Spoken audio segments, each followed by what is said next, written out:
Hello, welcome to La Excellence. In our ReCAP 2021, we are revising monthly current affairs for UPSC Prelims 2021. In this video, let us understand October 2020's current affairs. This is part 1 of the video. Notes for this is available in the description.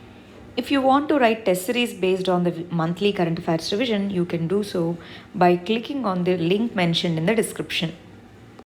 First, let us start with polity topics. Our first issue is Interstate River Water Dispute Boards. For AP and Telangana, Krishna and River Water Boards were appointed. That's why this was in news. So, what are these Interstate River Water Dispute Boards and why these are appointed? When there are disputes between two or more states or between two states with regard to sharing of interstate river waters, for the dispute resolution, interstate water disputes tribunals are appointed under Article 262 of Indian Constitution. Under this particular article, Parliament has the power to make provisions for interstate river water disputes. For that, Parliament has passed Interstate Water Disputes Act 1956 and River Boards Act 1956.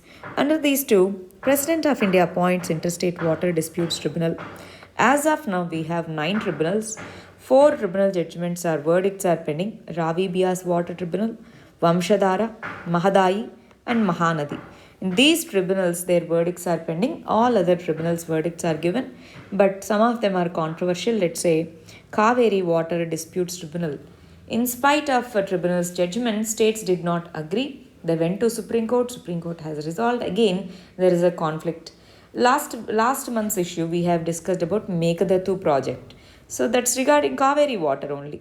And between TS and AP, Krishna water distribution has become a controversial issue. That means there are issues with regard to functioning of interstate river water tribunals. To address them and to provide for a timely verdict with regard to disputes, government has proposed a bill, Interstate River Water Disputes Bill, that is pending with the Parliament. Next issue is right to protest versus right to movement. With regard to CAA protests, Citizenship Amendment Act, against the Citizenship Amendment Act, people protested in Delhi. So then this case went to Supreme Court, and Supreme Court has said that right to protest peacefully without arms is a fundamental right under Article 19(1). Similarly, right to movement is also a fundamental right. Right to protest should balance this. Fundamental rights are not absolute rights. They have reasonable restrictions on them, and they don't live in isolation. Each one should respect other. They should coexist in mutual respect. That is Supreme Court's judgment. That means both are fundamental rights only. Right to protest is there, but right to movement should not be taken away at the cost of this right to protest. So this has to be balanced. Next issue is importance of CAG audit, Comptroller and Auditor General. So last year, as the health sector expenditure was more, there were many demands to have audit on the healthcare sector. In this context, CAG is the Public Audit Authority. That means it is the body which audits the central and state government accounts and others. First of all, let us understand the basic points with regard to CAG, and then let us understand the audit powers of CAG. CAG, as the name suggests, it is Comptroller as well as Auditor.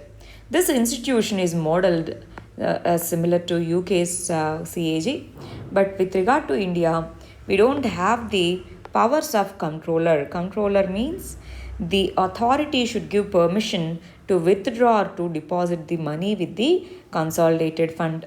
But in case of India, only CAG does the auditing work, not Comptroller work. That is the difference between UK's and India's CAG. Now, in Indian Constitution, Article 148 provides for appointment of CAG. It's a single member body. It is appointed by President of India under his warrant and seal. Qualifications are not mentioned in the Constitution. Tenure is 65 years or 6 years of tenure, whichever is earlier. Service conditions are decided by the Parliament. Removal is by the President of India through a procedure similar to removal procedure of the judges of Supreme Court. The grounds of removal include proved misbehavior or incapacity. And if a person is appointed as a CAG, he or she cannot be appointed he is not eligible for further employment in any other government services. Now let us see the auditing power of CAG. CAG's Duties, Powers, Conditions of Service Act 1971 defines the duties and powers of CAG. It audits the expenditure of the central government from Consolidated Fund of India, expenditure of states from Consolidated Fund of States, as well as Consolidated Fund of Union Territories. It also audits the expenditures from Consolidated Fund of India, Public Accounts of India, Contingency Fund of State, Public Account Fund of the states, and it audits the profit and loss balances of central government and state government department.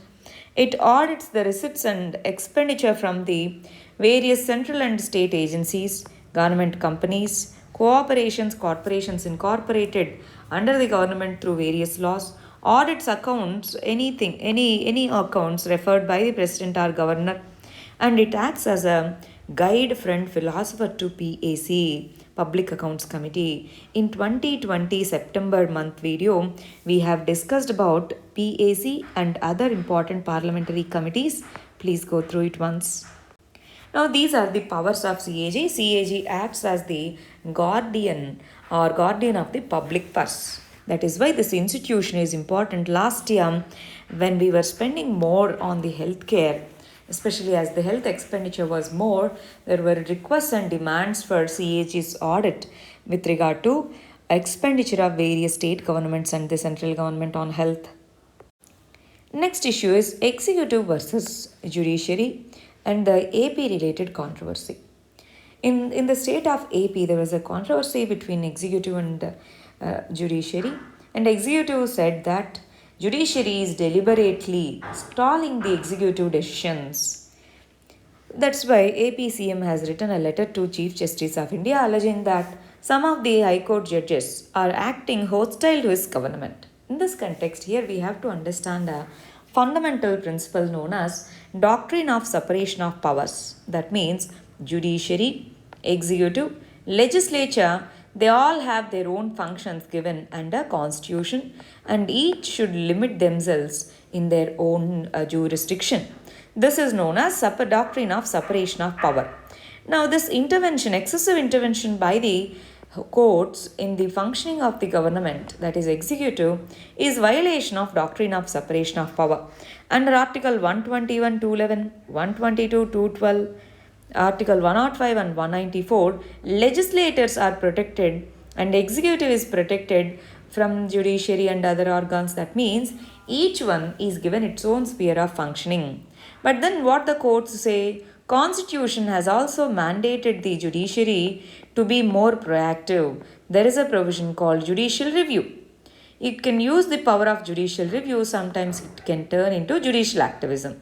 Judicial activism means judiciary within the text of statutory body, within the text of the statutes, it can pass the orders to protect the socially vulnerable and to promote the public justice. In this context, judicial activism is good.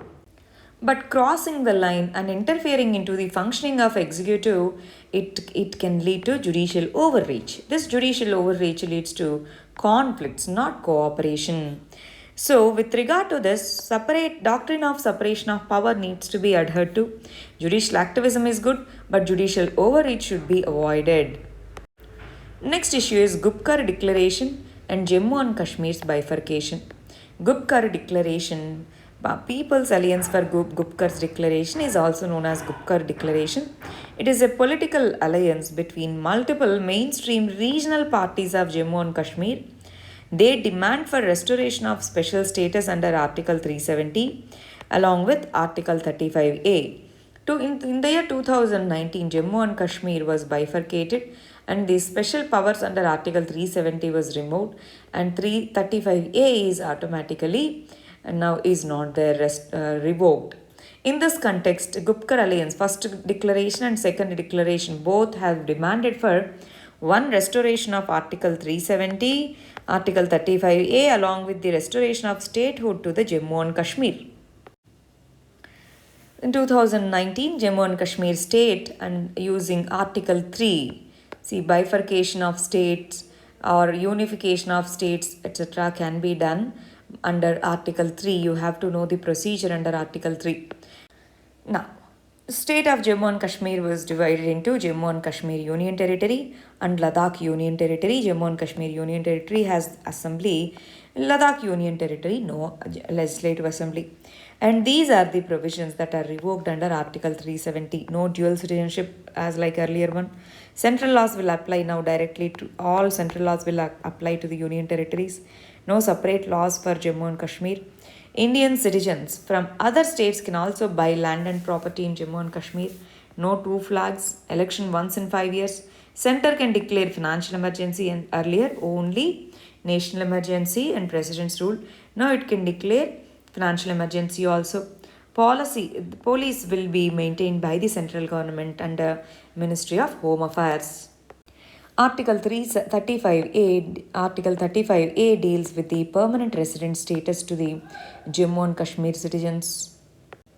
Now it has been removed. It has been removed as Article 370 is revoked. Special provisions under Article 35A won't be applicable to Jammu and Kashmir now. Next issue is USA's presidential elections. So this we have to understand under comparative constitution. We are going to compare Indian president with USA's president. India's system is parliamentary system.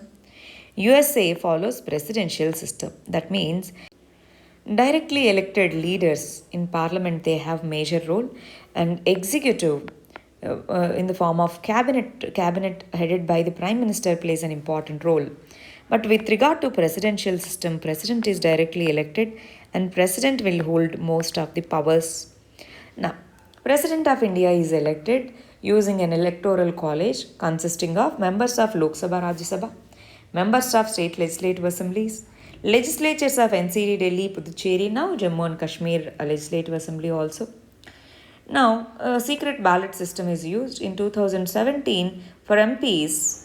Different color papers, and for MLAs different color papers are used. They vote based on their votes using proportional representation through single transferable vote system. President of India is elected. But with regard to USA's president is directly elected by an electoral college, and number of electors, 538 electors are there, 100 are from Senate and remaining are from the House of Representatives. They vote for the President of India. And for once in 4 years, presidential elections happen in the normal term. Here in India, once in 5 years, presidential elections happens. Yes.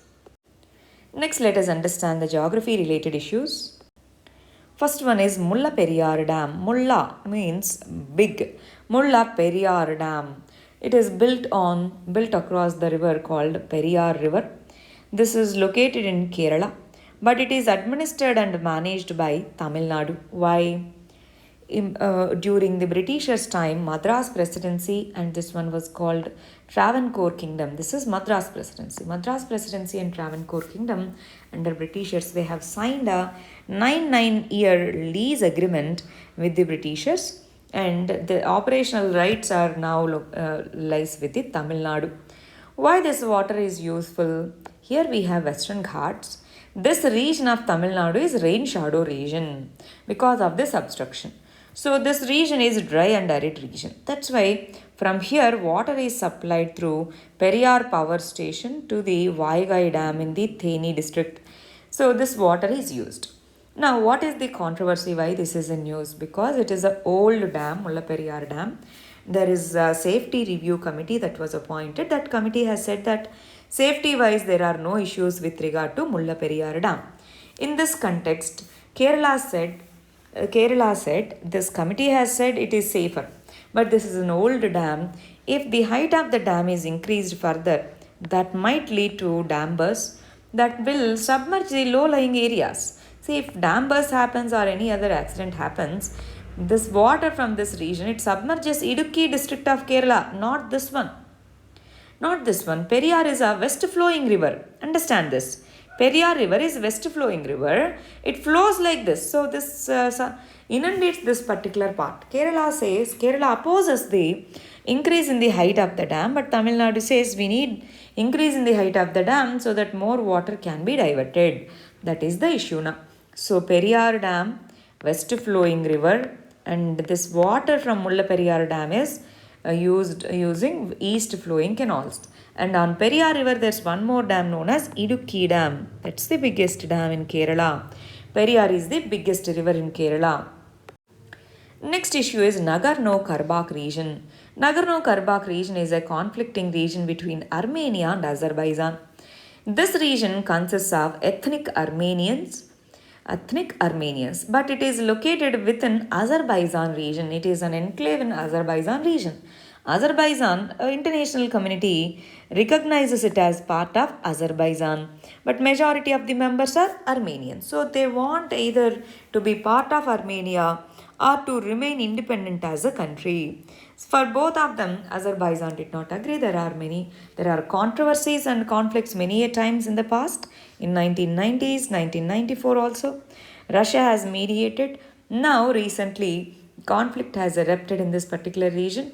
This region is geographically very important. It is located between Black Sea and Caspian Sea. Turkey is trying to play an important role.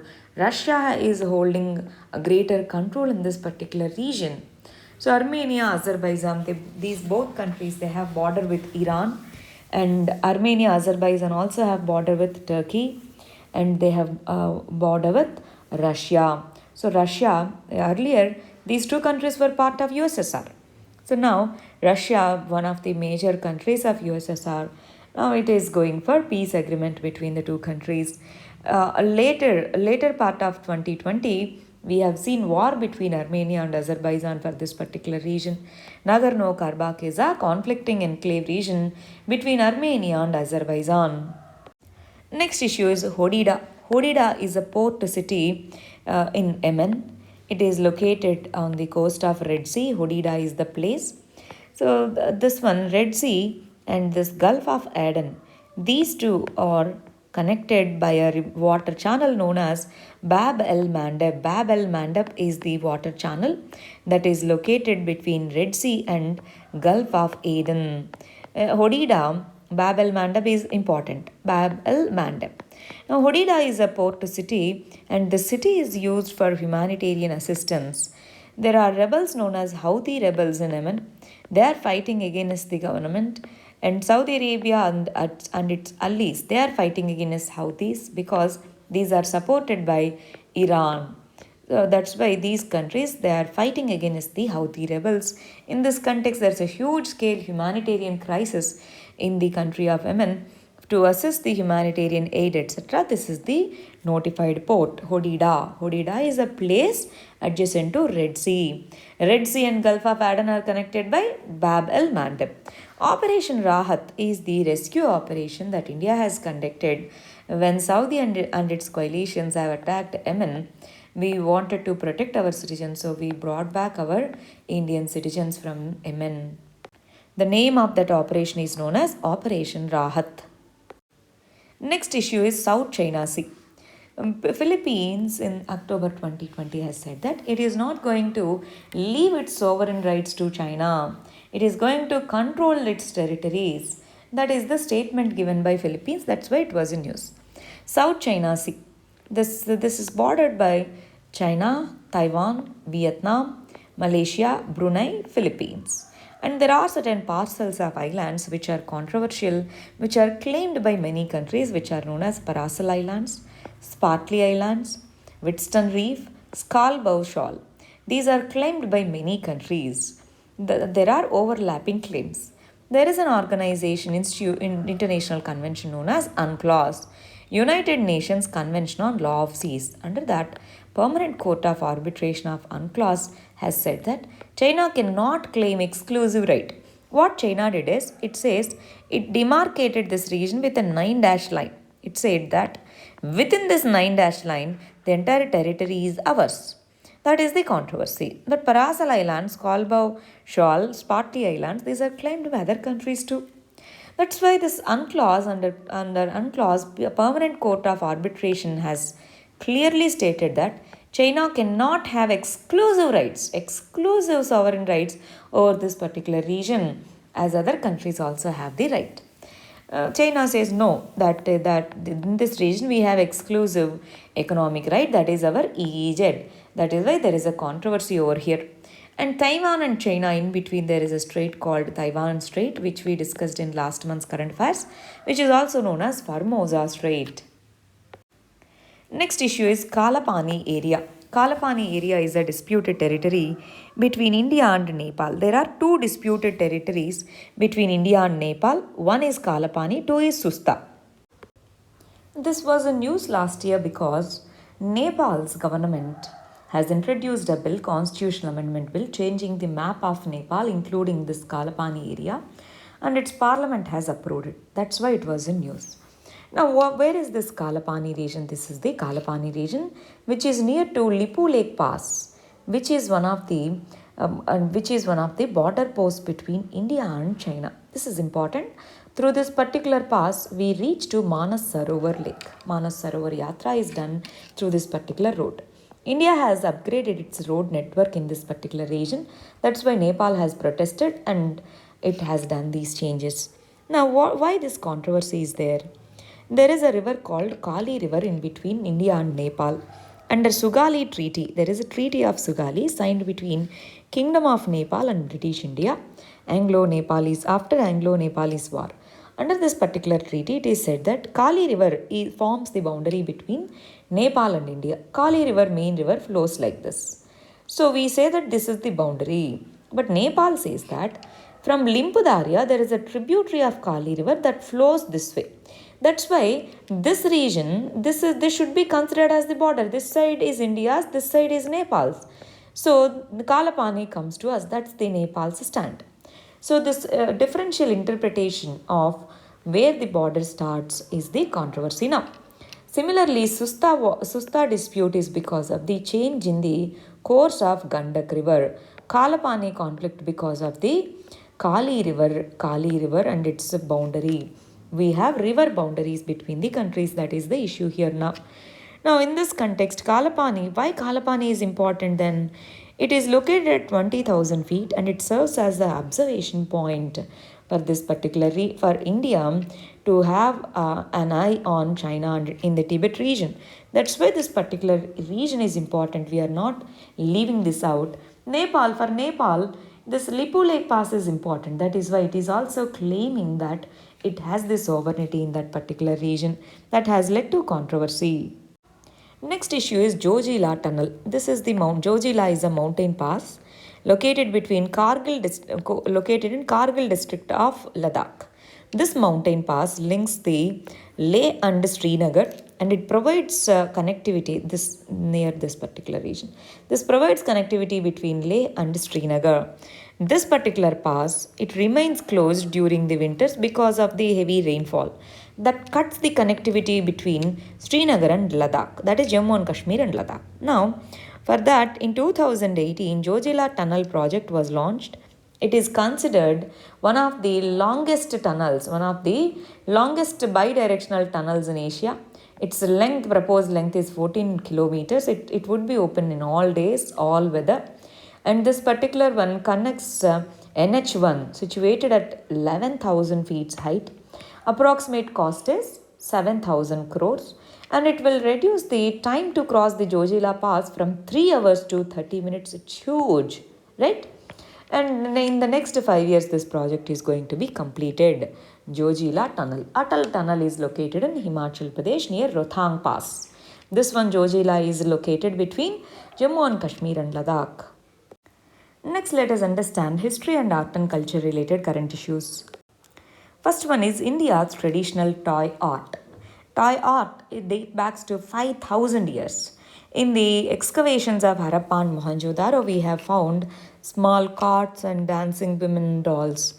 That means India's storytelling culture is longer and it has rich culture. That means we have many traditional toy art forms. In this context, marketing them at a national and international level is important. It provides livelihood security and it also promotes the cultural wealth of India. In this context, let us understand some of the important traditional toy arts of India. Please go through the slides in detail. I will just explain in brief. Chennapatna toys and dolls. These are famous wooden toys of Bangalore region, Karnataka, which are known as Chennapatna toys. GI tag is there for these toys. GI tag is there. Next is Kondapalli Bommalu, Kondapalli toys. These are famous in AP, Kondapalli region of Karnataka district. And in various festivals, these are used as a festival toys also. This particular art goes back to 400 years. Next one is Nirmal Toys and Crafts. It is famous in Adilabad district in the state of Telangana. In this art form, soft wood toys are made, and this is one of the diverse art forms of Telangana, Nirmal Toys. Next one is Ganjifa cards of Mysore. This is the local art culture. On the cards, this one is painted, and it is encouraged by Wadayar ruler Krishnaraja Wadayar III in the mid of 19th century.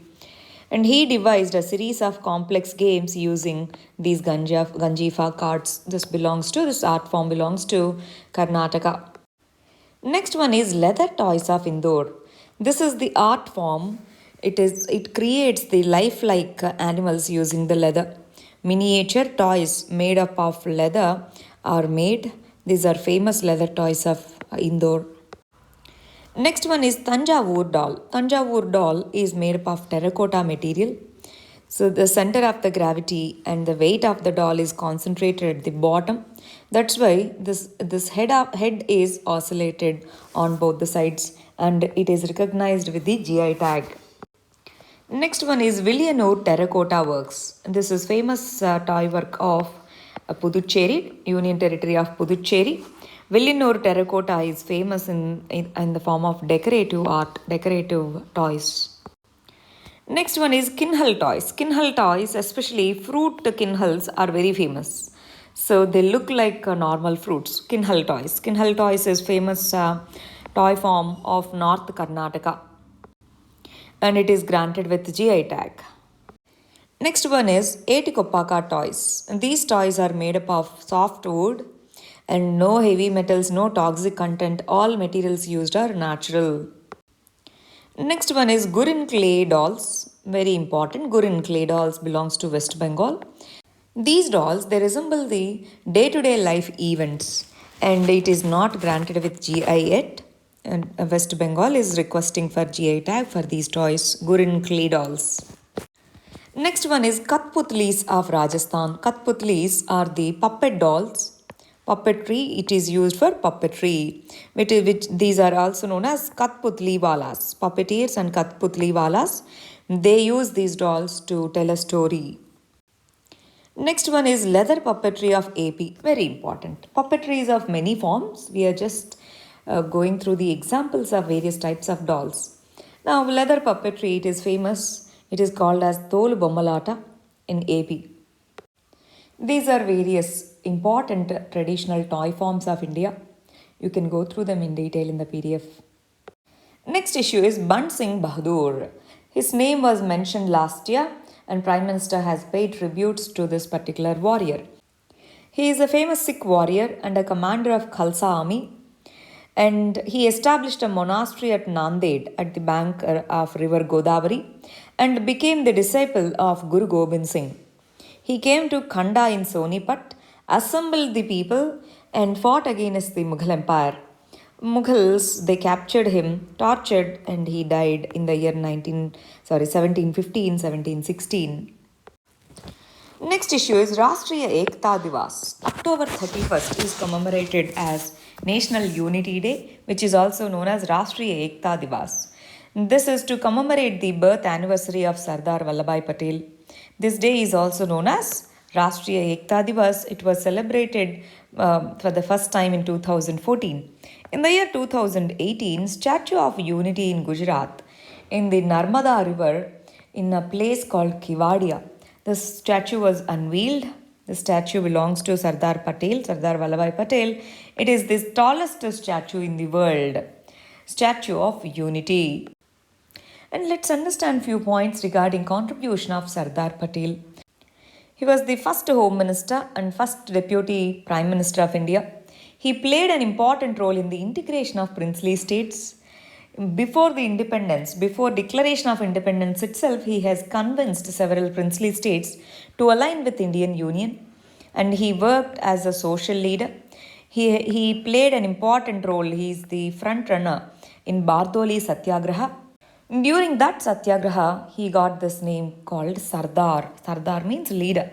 He is considered as unifier of India for his efforts in integrating various princely states. That's why his birth anniversary is commemorated as the Ekta Divas. He is also called as patron saint of Indian civil services because of his reforms in establishing modern all India services system.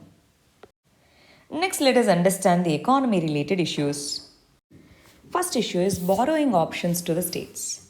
States, for their borrowings, 3% of limit is there. That means they can borrow up to 3% of its GSTP, gross state domestic product. Last year, central government has increased this limit because center can borrow of any amount, but states cannot borrow without permission of the center or above this particular level. So center has granted permission to borrow till 5% of its GSTP. But this additional borrowing is depending upon various conditions that the state meets. Let's say power reforms, urban local governance reforms. Likewise, it has placed certain conditions to take state-specific, state-level reforms are mentioned to increase this borrowing limit. Why states need to borrow? Last year, if you consider, overall revenues reduced, but the expenditure remained the same. In few cases, expenditures increased. In that context, they need to get the resources, right? For that, they wanted to borrow. Plus, the GST revenues were less. In this context, Center was unable to provide the GST compensation last year. It has delayed the GST compensation. In that context, they have asked the center to immediately compensate. Center has given them two options. As GST cess is not sufficient to compensate the states, center has given two options. One, states can borrow from the market. Two, states can borrow from RBI. And they said we are increasing the limit also from 3 to 5%. But many states did not agree. So in the later months, that is in November, center has borrowed money and it has given this money in the form of compensation to the states, GST compensation to the states. Here we have to remember this important point, that is, states' borrowing power is limited, center's borrowing power is unlimited. Next issue is natural gas marketing reforms. Earlier, natural gas marketing reform rules were not unified. Now, last year, Cabinet has introduced natural gas marketing reforms. Under that standard procedure to discover market price for gas, this was announced. Standard procedure was announced. And permit affiliates to participate in the bidding process, they are being set. And uniformity in bidding process was allowed. This has led to more and more market facilitation, increase in the investments in the city gas distribution, and it creates the employment opportunities, and it encourages the spirit of Atmanirbharata. Overall, it reduces the import dependency also. Gas sector reforms, natural gas sector marketing reforms were introduced, which leads to uniformity of the policy across the country. So more and more investment in this field can be gathered. Next issue is Google and antitrust case. It was filed in USA. Earlier, similar cases were filed in European Union and India also. In the year 2019, Competition Commission of India has found Google guilty of misuse of its dominant position. European Union also imposed 4.3 billion euros of fine on Google for misusing its dominant position. What is this? Google has this software known as Android. In this Android app, Google has its own applications, and others can also launch their apps using Android platform. Others have to pay 30% of fee to the Android. But Google, as the parent company, it has pre-installed apps. Let's say Google Pay, etc. Now, if we take mobile phones or smart TVs, some of the apps are pre-installed. That means it is using its market dominance for getting more revenues. That's against the competition. Let's say now Google Chrome, it has more chances of being used in an Android phone than the other search engines. That means it has a dominance position, so it has market advantage. That's why it is known as antitrust case. Antitrust law in India is called as competition law. Under Competition Act 2002, Competition Commission of India is appointed. This particular commission deals with the antitrust cases in India. Competition Act was replaced Monopolies Restricted Trade Practices Act 1969, and this particular change is recommended by Raghavan Committee. Next issue is accommodative monetary policy. Monetary policy deals with money supply in the market. Money supply by changing the policy rates such as CRR, SLR, or money supply by changing the interest rates, that is bank rate, etc. RBI and Monetary Policy Committee, it increases or decreases the money supply based on the condition.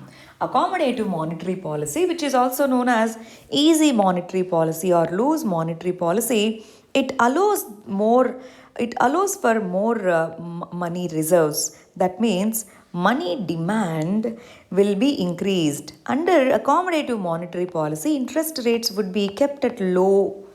See, in general, monetary policy considers price stability as its primary goal. According to RBI, 4 plus or minus 2% and in CPI is the ideal inflation rate. This is the range. So, if the range of inflation is met, RBI can reduce the interest rates, which will increase the investments. This increase in the investments leads to more production. More production leads to more GDP, more employment. So that's how it encourages the growth in the economy. So accommodative monetary policy is followed when the inflation is stable and when the government and RBI wants to promote the growth in the economy. Next issue is fiscal stimulus. Many economists, including Raghuram Rajan, have said that fiscal stimulus package should focus on the short-term demand revival. Why? Under Atmanirbharata, in 3 or 4 packages, government has announced the fiscal stimulus. But most of the measures mentioned in the fiscal stimulus packages, they belong to long-term and they are loan provisions. MSMEs can take the loans, these can take the loans. Likewise, loan provisions are there. Now, according to these economists, fiscal stimulus should enhance the demand in the market. When the demand is high, production would be high. When production is high, employment would be high. When employment is high, money with them would be high. They will increase the demand. Production means GDP will be increased. So, fiscal stimulus is needed. Fiscal stimulus is needed to revive the economy. It can be done, 1, through cutting the taxes, 2, through rise of government spending. So especially if you want to reach to the lower sections of the society, and if you want to reach the vulnerable sections of the society, government's expenditure needs to be increased. That's why fiscal stimulus should focus more on this. And fiscal stimulus, monetary stimulus are 2 different strategies. Just now we discussed accommodative monetary policy. We said that is also to enhance the growth in the country, right? So what is the difference between fiscal stimulus and monetary stimulus then? Fiscal stimulus is a tool used by the government to enhance or to encourage the economic performance.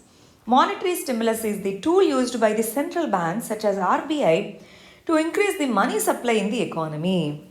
In fiscal stimulus, government uses this package to influence the overall demand and services.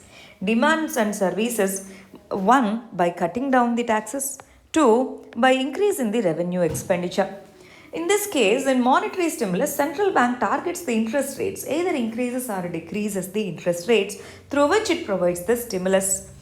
In fiscal stimulus, government uses it as a last resort after achieving price stability, etc.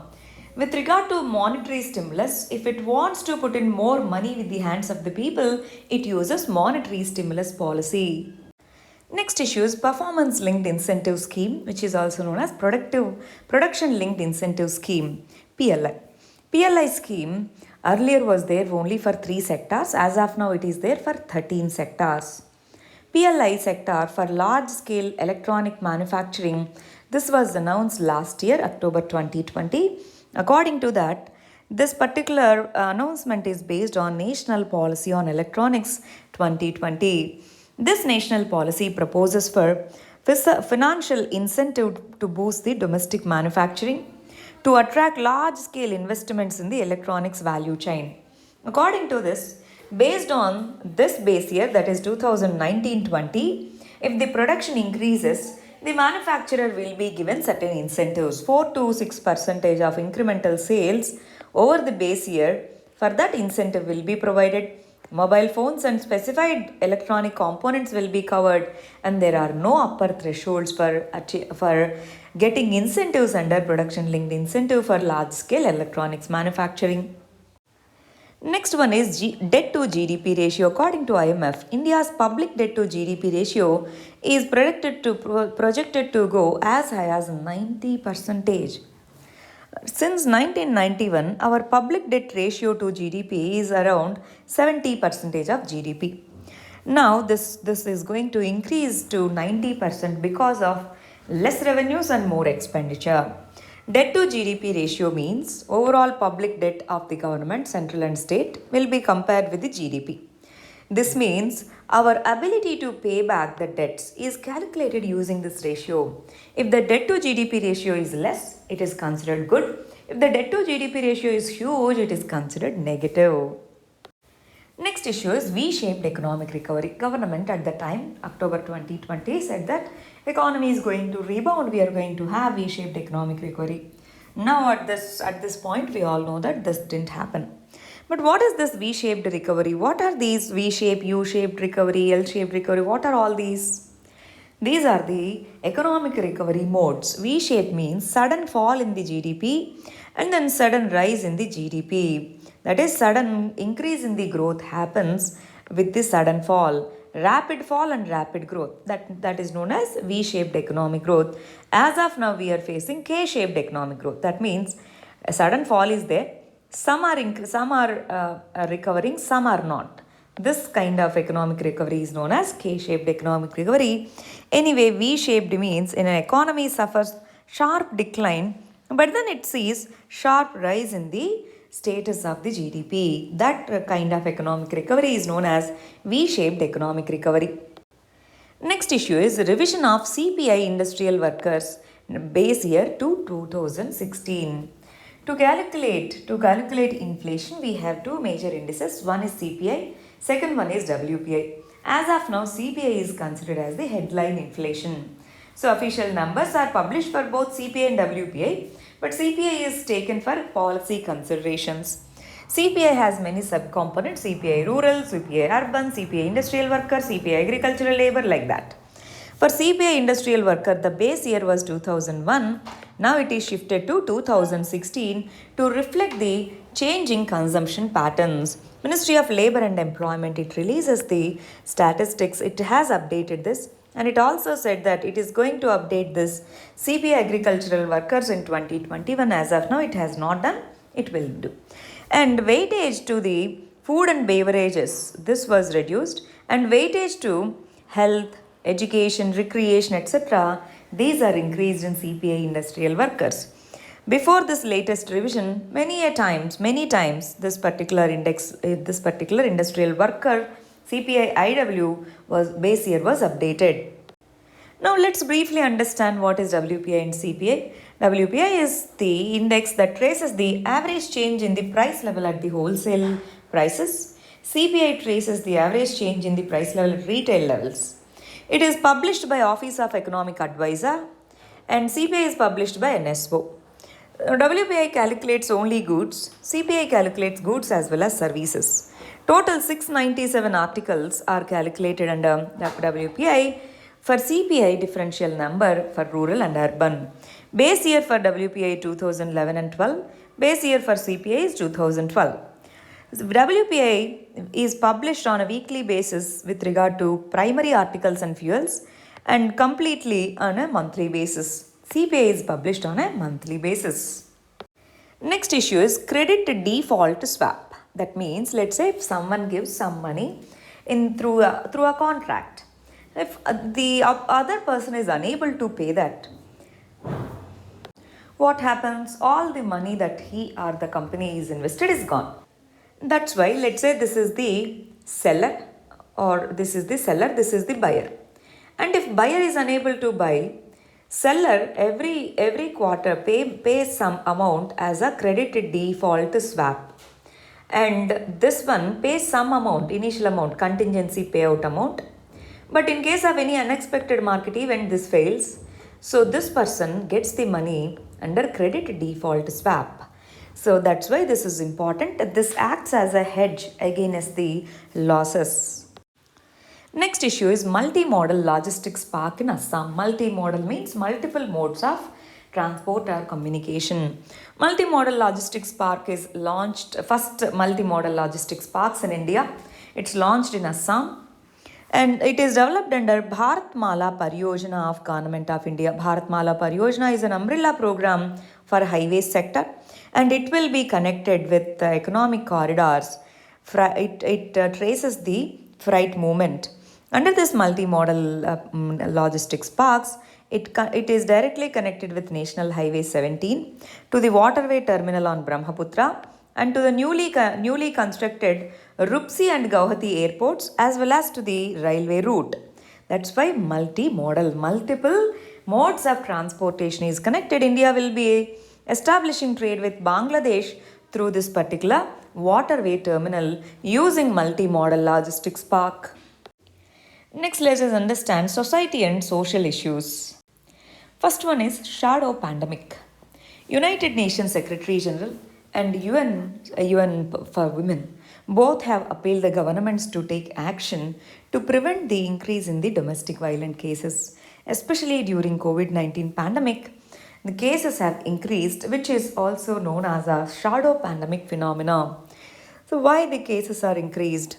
This pandemic had made it mandatory to stay at home, social distancing rules, economic uncertainties, anxieties. These all led to increase in the domestic violence cases. Our National Commission for Women has also reported spike in domestic violence cases during the national lockdown. To deal with the domestic violence cases, we have many legal provisions in India. First one is Protection of Women from Domestic Violence Act 2005. Second one is Dowry Prohibition Act 1961. Third one is provisions under Indian Penal Code 1860 and establishment of National Commission for Women under National Commission for Women Act 1990. These are some of the provisions to deal with the domestic violence in India. Next issue is SERB Power Scheme. SERB is a statutory body, Science and Engineering Research Board. It's a statutory body under Department of Science and Technology. Under this scheme, SERB Power is launched. 1. To provide fellowships to the women scientists. 2. To promote the research grants. For the women in science. The number of women participating in STEM, science, technology, engineering and mathematics. These areas are comparatively less. And those who are opting for research areas are even more less. In that context, to provide gender equity and gender equality in the field of science, the scheme is launched last year by SERB as Science and Engineering Research Board under DST. Next, let us understand the security issues of the month. First one is integrated battle groups. Army Chief has said that comprehensive testing of integrative battle groups were concluded and it is going to implement this particular reform. What is this integrated battle groups?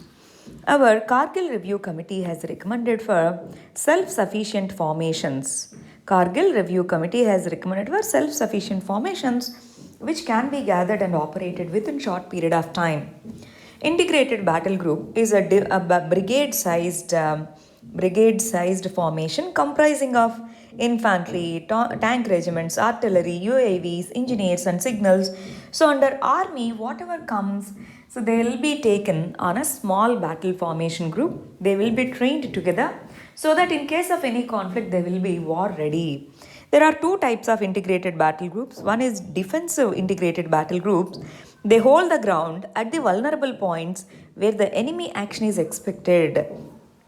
Second one is offensive battle groups. They have ability to quickly mobilize and make thrust into enemy territory. They thrust into the enemy territory for their strikes. So under IBG, integrated battle groups, these two are already comprehensively tested.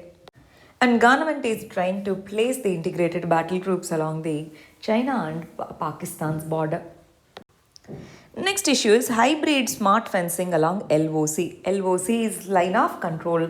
It's the temporary border between India and Pakistan. Along this border, there are infiltrations, especially in the Jammu and Kashmir. In this context, use of technology for border management is envisaged.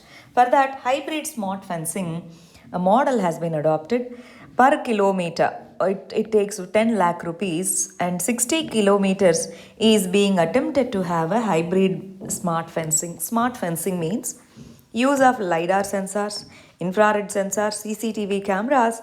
They send the information to the control center. Based on this information, ground forces they gather and take the action.